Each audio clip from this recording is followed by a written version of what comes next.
Hi folks, welcome to the Thursday Thought. This week's topic, aggregate blindness.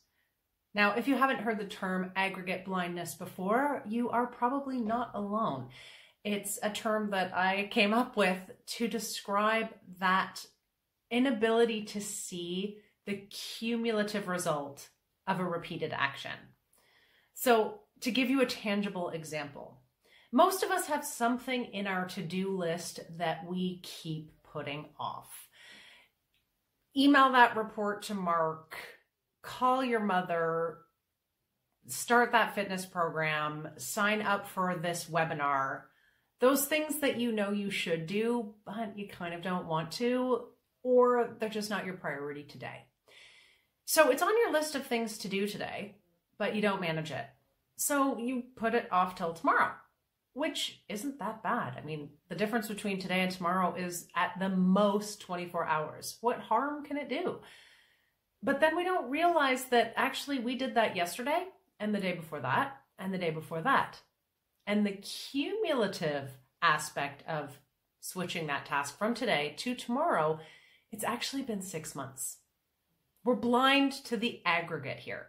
We're blind to the fact that we've been putting off this task for 6 months. We only think about it in the context of that putting it off from today until tomorrow.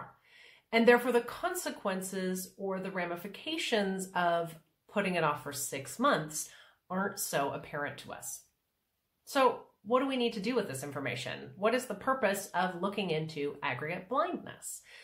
Well, I think there's two things that you can do. First of all, start tracking when this happens. So I, for example, now when I write something in my tasks and I do put it off from today until tomorrow, I put the number 1 behind it. And if I have to put it off until the day after that, it gets a number 2 and then a number 3 and so on. So obviously I don't want something in my task list that's got the number 47 behind it because then I've been putting it off for almost 2 months.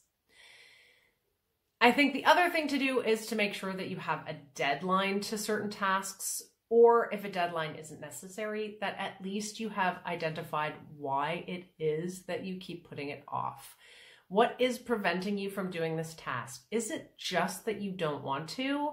Is there something missing that you need to do before you can take that step?